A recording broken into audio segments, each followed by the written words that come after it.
Yes, it's true that I am the CEO of Quality Solicitors, although here today I haven't come to you necessarily to talk about Quality Solicitors. If you'd like to know more about it, please come and talk to me. You can see the kind of thing we're up against in terms of market perception of solicitors, the butt of jokes across the land, but we'd be happy to talk about that. Today, actually, what we're going to talk about is brands. Let me guess if I get this right. Brands and people.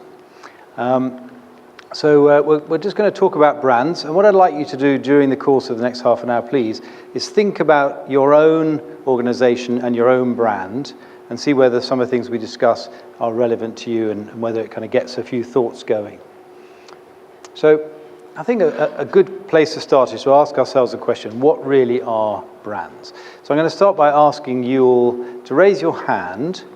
If I was to offer you the choice between two products, one was exactly double the price of the other, but you couldn't really see any difference between them, how many people would choose the more expensive one?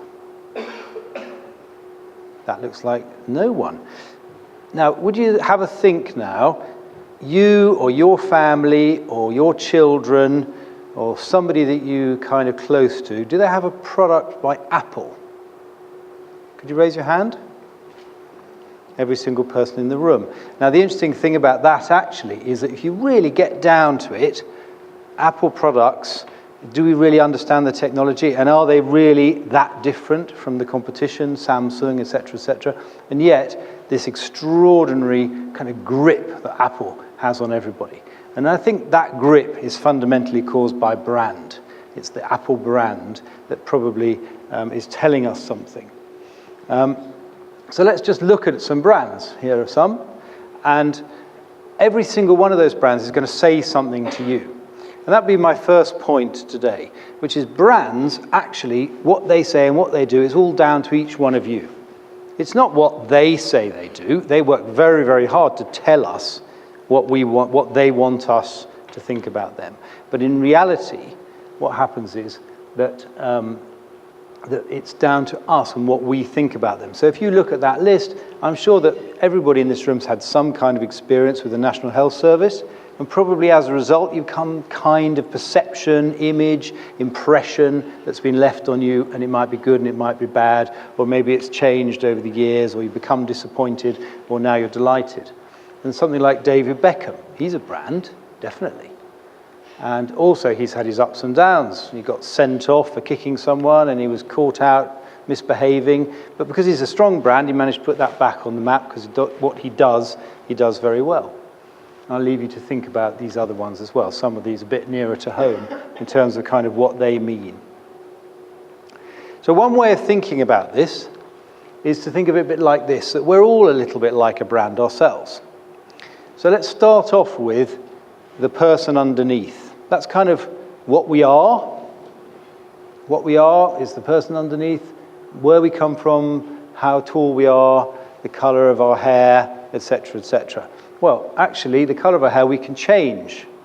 We can change that if we want to. So the next thing is kind of what we say about ourselves. So that's the clothes we wear, the way we choose to wear our hair, etc. We can't change the color of our eyes.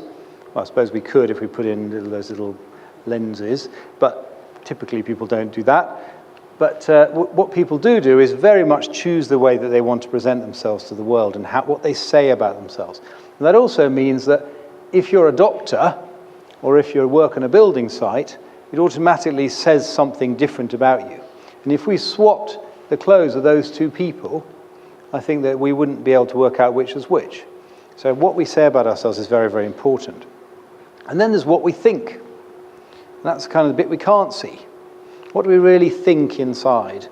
And how do actually that bit that how we think, that affects everything else, because that decides what we look like, etc., etc. So it's just worth thinking about brands in those kind of terms. In terms of a business today, this kind of sums up a little bit what it's all about. A brand is about a promise. A brand is promising us something. It's offering products at a certain price, at a certain quality. It can be all sorts of different things, maybe services. And that has to be delivered at a level of service through different channels. And that's one of the big challenges to today, is to make sure that everything that our brands do get delivered through all the different channels that maybe that person who might be interacting with us may wish to interact with us. And increasingly important today are the values of what we do and what our company stands for, what the brand stands for. So there's an awful lot of things happening that we need to get right, because the really big question here is, who's really in charge of this? Because in our companies, we like to think we're in charge of it. We do this, we run this advertising, we have training, we do presentations, we get everybody thinking the same, that's all working very well. But actually, you know who's in charge? The customer's in charge. And that customer has become so difficult and complicated over the last 10, 15 years, because that customer is now being empowered with the internet in a way they've never empowered before.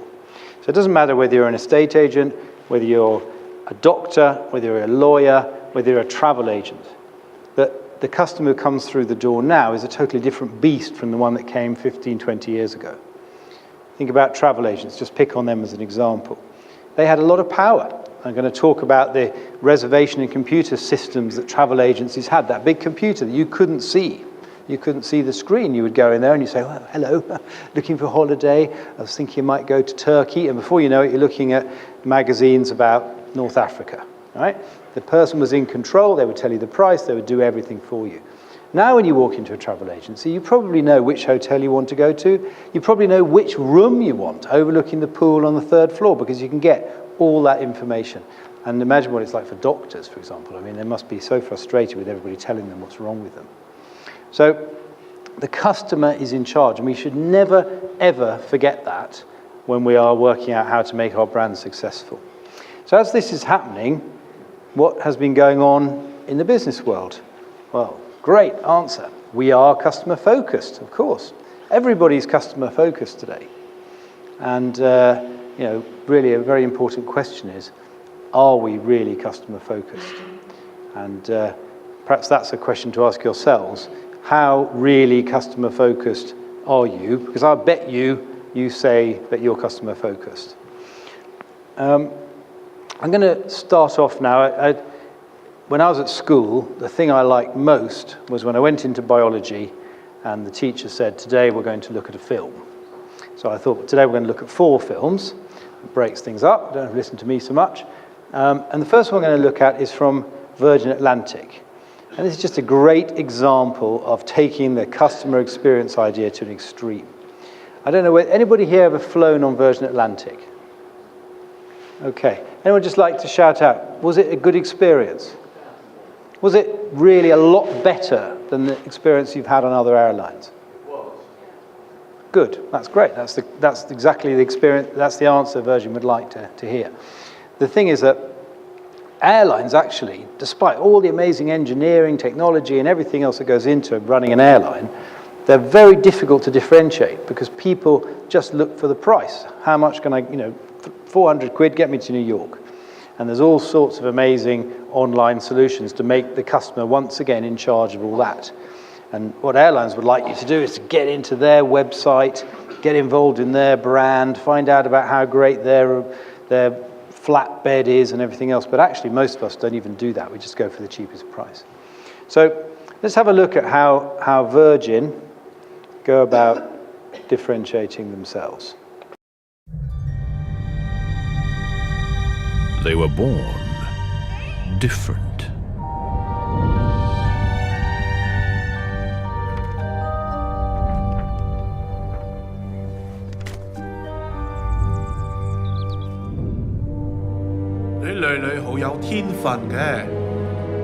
Born with very special gifts.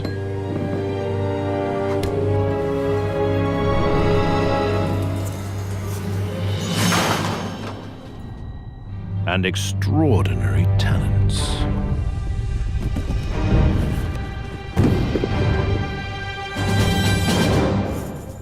Born to challenge the status quo.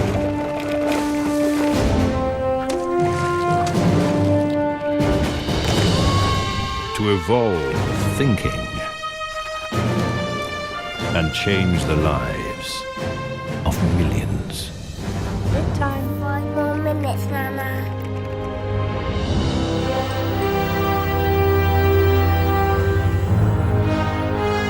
Bedtime.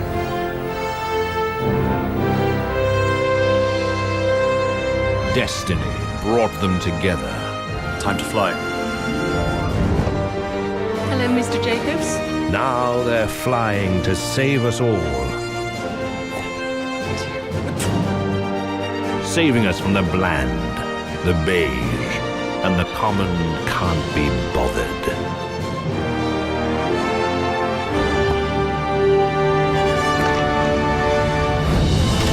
We saved it!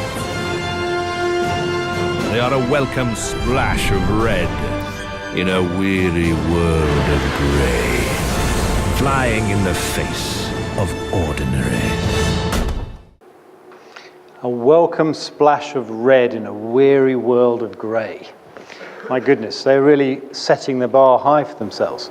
And anyone who knows anything about making television commercials, that was a very, very expensive television commercial, 2 minutes long, that ran in expensive places. So they invested millions and millions in that communication. Now, I actually don't know very much about Virgin. I've never, ever flown on them. What I do know is, if you're going to go out into the world and say that kind of stuff, you better deliver. So it's good news that the people over here felt that they did deliver. Now, whether they really delivered to that extent is another matter. But, you know, this is now becoming very much a common theme in the way that people communicate their advertising, saying we are better, our people are better, the way we do things and the way we focus on the customer is better. Let's go a tiny bit closer to home, and let's just look at this one. We used to be high street estate agents. But now we're purplebricks.com. A revolutionary new way to sell your house that could save you thousands of pounds. And you get one of our local property experts, like Eve. Eve. Why is Eve ignoring us, Kenny? She's consumer driven, Michael. You know, valuations, floor plans, photographs, putting properties on all the major websites. Focused on our customers, not on us. She could say hello. Visit purplebricks.com and book a free valuation. Okay. Now, rumour has it there might be some people in the room. Oh, okay. From Purple Bricks, are you here? So, obviously, they're out there looking after the customer. But I think they were due to come. So, once again, I'm not going to make any comment at all about Purple Bricks. I believe they're quite a newcomer to your marketplace. But once again, they're setting themselves up to say, we are doing this differently, we're more customer focused. And the person who will decide that is the customer. They will judge that and they will decide whether or not they offer something better or different. If they didn't mention the customer focused part, they will probably still be judged on it. But when you mention it, it definitely comes back to you if you don't deliver on that. Now, if you think about whatever it is that you're offering, in whatever the context is that you're offering it in, it doesn't matter what it is. To go out and talk to your customers, as they do in these examples of advertising, it's very tempting for companies to put together advertising campaigns and go out there and start talking. And particularly, they tend to nowadays talk about our people. Our people are so great, our people are more customer focused, etc., etc. However, I would say to you that it's extraordinarily dangerous to jump over that white circle and try to go straight out into customers. Now, I wonder how many of you in this room have had the experience coming to work in your company and discovering that there was a brand new advertising campaign running that was talking all about your company and how you did certain things, and you thought, that's interesting because nobody's actually told me. I bet a few of you have had that experience, and I've certainly been involved with companies that have done that. So one has to think about the people in the company, because the people in the company are actually the key to all this. Because the people in the company are the ones who are going to deliver against that brand. So in the Virgin Atlantic example, if the people in the company really feel like the people in the advertisement, or even close to it, then you've got a real chance that that can happen. But then you're going to have to be thinking why they feel that. In what way are they being managed and led to feel that? So I'm going to talk briefly about Amadeus, a company that I worked for something like 17 years. So anybody in this room feel that they have kind of interacted with or used Amadeus at some point? One. Okay, I won't ask you when. Anyone in this room within the last year and a half flown on a British Airways plane? Okay, about half of you roughly. Well, those that have flown on the plane, your booking, your seat, your baggage, if you went through Terminal 5, your entire check-in process, a lot of the management of which pilot would fly you, where all the cargo went in the plane when you were on it, was all done by Amadeus. That all started back in 1987 when Amadeus was founded by Lufthansa, Air France and Iberia as a booking system. And essentially this was the system used by travel agents. It was that system that I was talking about that kind of you saw the back of the computer with all the wires coming out, and the travel agent had all the power. And of course what's happened over the years is that system's been turned around and put in the hands of the consumer, which is all of those online travel sites and everything. And Amadeus is behind a tremendous number of online travel sites. You just don't know about it. And next time you're booking something online through, for example, eBookers, Oppido, any of those, British Airways, Iberia, etc., Lufthansa, when you actually get to the stage of getting the ticket, if you look up in the URL, you'll very often see Amadeus is there somewhere, because that's how it all happens. So Amadeus was very much started small and then grew and grew and grew and grew. And essentially now it's in 215 countries approximately across the world. Don't ask me to name all of them, but it's an awful lot. And around 78 companies and probably something like 120 websites around the world. It's a totally multinational company, but actually only about 12 or 13,000 people work for the company. So very thinly spread across the globe. And what had actually been happening in Amadeus was we've been growing like crazy. All those little dots represent, the red dots represent kind of headquarter offices, and the white dots represent our marketing companies that we also owned. And what had happened was that we had become extraordinarily successful, but as a brand, we had two problems. One was it was a complete mess. I once did a kind of audit when we were preparing for our own brand work, did an audit of getting everybody's business cards from all over the world. And we started sticking them up. And the rule was, if there's one that's in any way, if they're identical, the two of them, then they're not allowed on the piece of paper. And we were filling walls with this stuff, because everybody was taking their kind of take on it. And I actually, at the time, used to describe it as being like a sports bag, one of those string bags. The brand kind of held everything together, but didn't add any value at all, because the brand was Amadeus. But if you went to South Africa, they were using one set of messages. You went to America, they were using something completely different. Went to Australia, something else again. So we needed to do something about it. And the other thing that had happened was that Amadeus had evolved dramatically. And we'd gone from being this booking system to being this IT company I described before, with actually a lot of revenues coming from the new IT side. So we had this challenge, which was we need to move out of this area that we've been in for years with our competitors in the travel booking world, and we need to move into a kind of area where people like IBM and HP were living and be an IT company. And we needed to think about how we were going to do that. And we put together a tremendous program of activities and work to do that, developing messages, missions, and all that kind of stuff. And in fact, I'd like to draw your attention to this, which I think many of you will have seen before, which I believe is known colloquially as Sean's Little Blue Book. I suspect it's got a probably more official title than that. But this essentially tells you everything about the Move With Us brand. And when I look at it, I'm very much reminded of the work that we did in Amadeus, starting from scratch. What does it really mean to be part of Amadeus? What does it mean to be a customer? What does it we really do? What don't we do? Etc., etc. If you haven't got one of these, then get hold of it, because it's very interesting and really tells you what Move With Us wants to be as a brand. So we did all that kind of work, and we also set out on a tremendous campaign over 6 years of communication with all of our customers, with the industry, but actually at the very center of it with our employees. We put the employees right at the center of what we're doing, because we didn't have like Virgin Atlantic, millions and millions to play with. We had actually very little money. We were a B2B company, technology company. The big bosses and the investors were not used to spending lots of money on communication, and we needed to find a way to get that message across to our guys without actually spending lots of money. We had a series of different campaigns. So I'm going to show you an example from one of them. This was just one of the campaigns, which was about having a clear strategy that we ran, because we realized that our competitors, people didn't really understand their strategy. We thought we had a very clear one, which is to be an IT company. So we had this arrow. This is the chairman of Air Asia, quite a character, and we went around photographing people with this arrow, both internally and externally. And we wanted to create a really nice film to run on our website, to run internally, to be kind of emblematic. And we challenged everybody around the world to make arrows.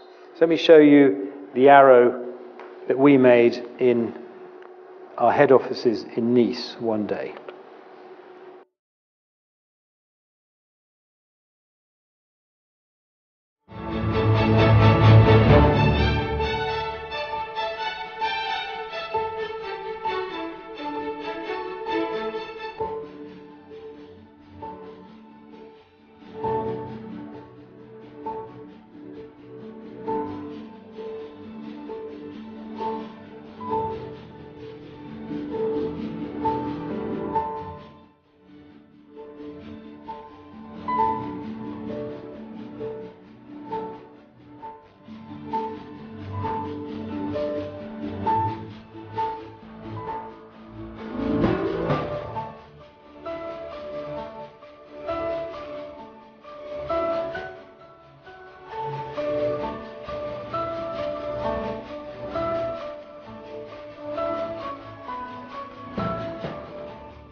So something a bit funny about the quality, but I think you get the idea. And I was in the helicopter, which I think was a privileged place to be on that day. Can you imagine how much all the 400 or 500 people that took part in actually making that, how engaged they felt with what we were trying to do? We then set that up as kind of the challenge. That's the data center in Germany, where they also got some kind of an aircraft to photograph them all on the roof making their arrow. That's where all of 40% of the world's travel is booked in that building.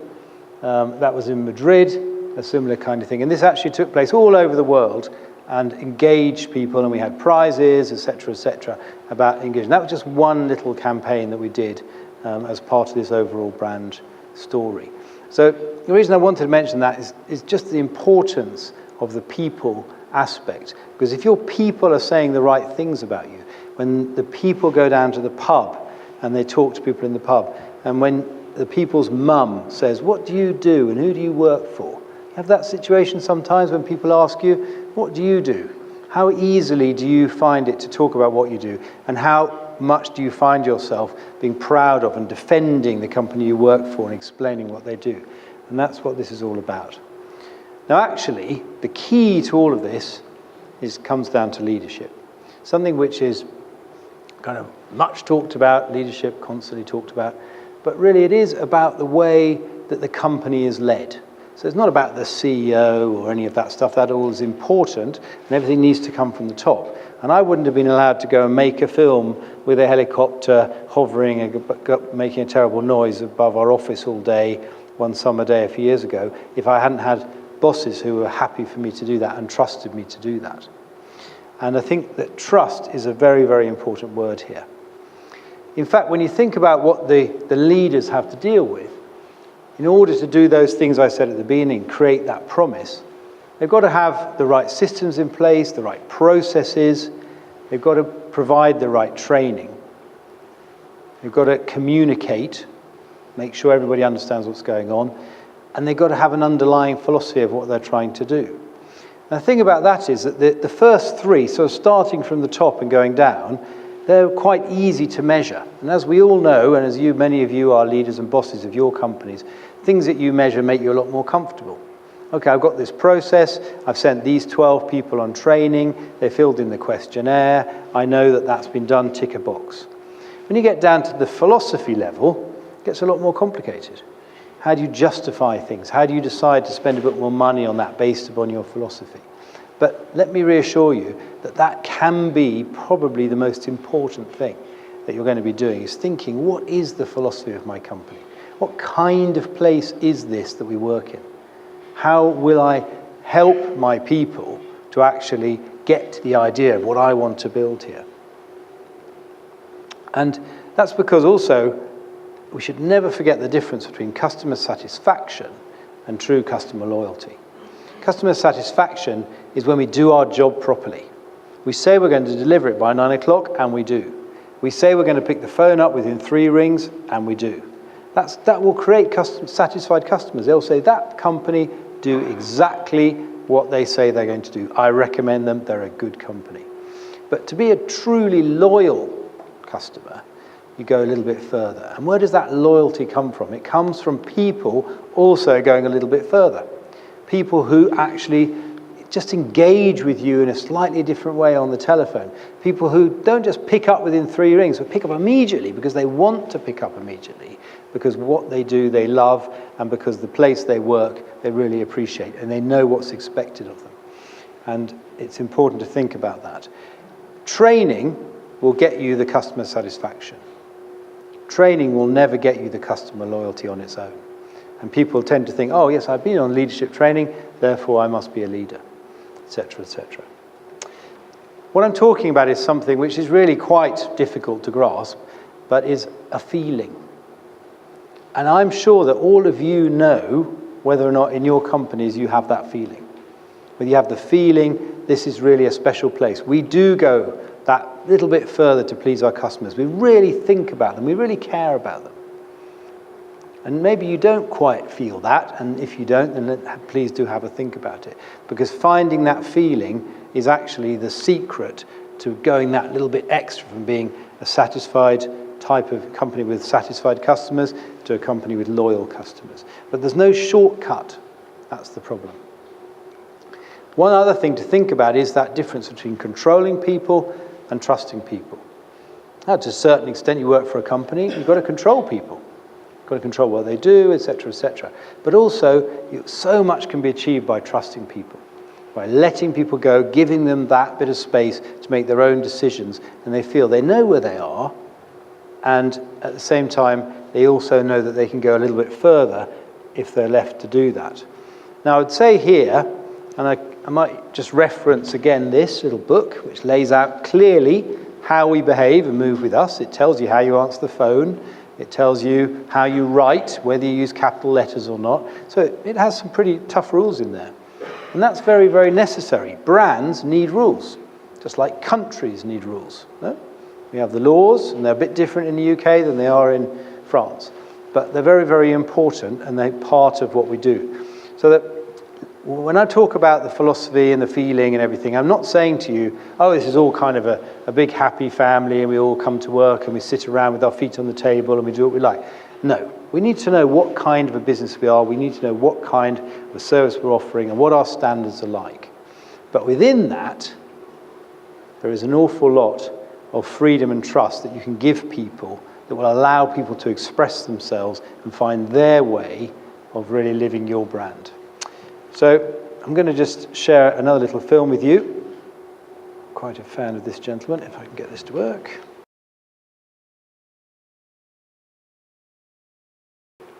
So I think that there's lots of interesting things about that film, but one of them is that he's leading by example. If he was to say, I want you all to sing and walk out of the room, I don't think any of them would sing.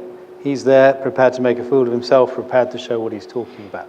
But also, he's very clearly laying down what's acceptable and what isn't acceptable. You're in the wrong place, my darling. He fired 2 people for not singing. And the other day, I met some people from a company that have a very, very, very strong brand ethos. And they said to me, well, fundamentally, our system is FIFO, fit in or, okay? And I think, you know what? Actually, that is absolutely right. If people aren't fitting in with your brand, if people are constantly against it or they've got different ideas, they're probably not right for you. But out there will be somebody that is right for you. But once again, you've got to listen to them. You've got to listen to what they're saying, and you've got to take them with you on that journey. So the point here is that people, every person has their brain, every person has their life and their self-esteem and their ego. And people will create that feeling if you create the the kind of environment that will allow them to do that. Will they do it because they have to or because you tell them to? Probably not. But they will do it if they want to. And that's when you kind of unleash this power, this feeling that I'm talking about. The other day we had our own conference. We had 250 people in a place similar to this up in Manchester, Quality Solicitors, lawyers from all over the land. And we had a very, very good speaker called Andrew Macmillan who came from John Lewis. And he spent something like 25 years leading customer service in John Lewis. And I don't think there can be many better examples of good customer service, being famous for customer service, than John Lewis. And after all their research and all of their activities and all of their training, this is what they told their people. At the end, once you've done it all, once you've done the training, once you've been through all the programs, etc., we want you to do what you think is right in any given moment with your customers. And I think there's a very important balance between telling people what is the right way to behave and allowing them the freedom to go a little bit further and take decisions. So, to conclude, all of these things are incredibly important. This stuff is absolutely critical. You can't get that wrong. You've got to be really good at what you do. You've got to make sure that you do deliver. If you say we're going to bring you your pizza in half an hour, you've got to bring the pizza in half an hour. If you say we're going to pick up the phone in 3 rings, you've got to pick it up in 3 rings. If you say we're open on Saturdays, or we do home visits, or we fit around your timetable, there's no point in saying it unless you're going to do it. And all of that is very, very important, as is the training. The communication needs to be completely constant in terms of what it's all about, what your brand really stands for. And I suspect that some of the things I've shown you today, you feel are quite a long way away from your daily life, the Virgin Atlantic example. But honestly, stop and think about it. You've all got people in your organizations, you've all got customers, the principles are the same. To what extent can you involve your people in building the brand and building the quality and building the standards that you expect of everybody? And one of the ways is to keep on communicating and let them communicate with you. Let the communication come back. And lastly, that overall philosophy. Don't be embarrassed. Don't be embarrassed to have that focus on what is your philosophy, what kind of company are you. Don't be embarrassed to get people in a room and ask them what they think.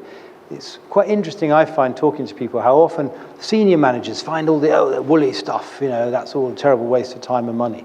It isn't, because every single person is a person, and most people are very, very interested to talk about what they do and to share their ideas. So my last slide, just to say, to think about it a little bit like this. Brands are really no different from people. If you think about your own particular brand in this way, what you are, what you say, and what you really think inside. So that was all I was going to talk to you about today. I hope that's been interesting and useful. If anybody would like to ask me any questions now, then please do, or grab me at the end. Any questions? Any comments? I've noticed that you're not really an audience that likes asking questions, so I'm not offended. It's been a pleasure to be with you here today, and I'm handing you back to our host.